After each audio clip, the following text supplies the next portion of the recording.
when you spent time at the CDC, which is essentially a government organization that does things domestically and internationally, what did you discover during your tenure there about preventable disease and money and the relation between the two? Well, I was extremely interested, and this goes all the way back to medical school. Yeah. One of the things that really struck me about these conditions was that nobody really needed to, they were gone from the United States, and nobody really needed to suffer from these conditions other than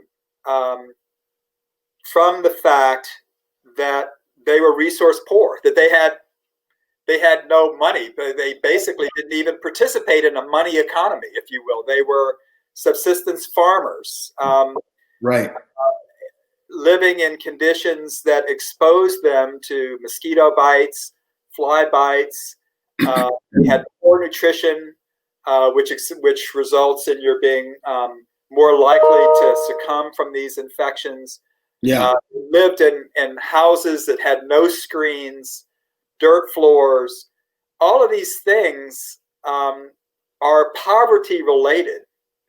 And I remember once, in the 23 years I spent in Guatemala, 5 of them at CDC, I should say, 5 of them I spent in Guatemala, working in very, very poor communities on malaria and river blindness.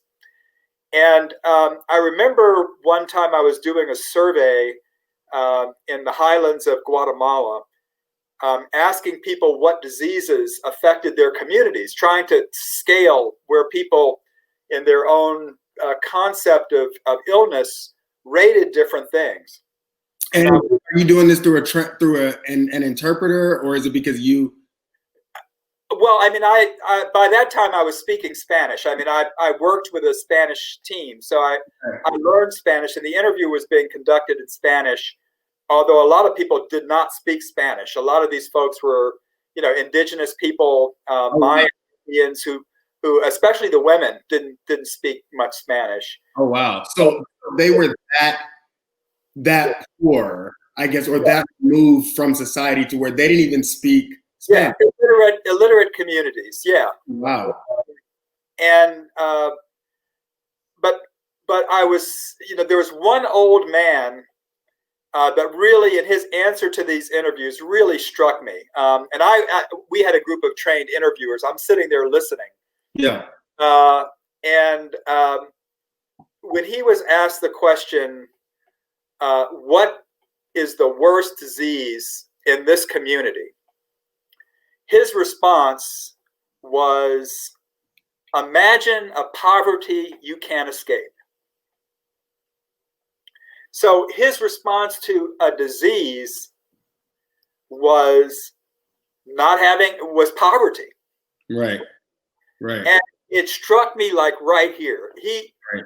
And so the answer to your question is his answer, and that this is poverty that can't be escaped. And what comes with poverty that can't be escaped are these conditions that we're talking about today.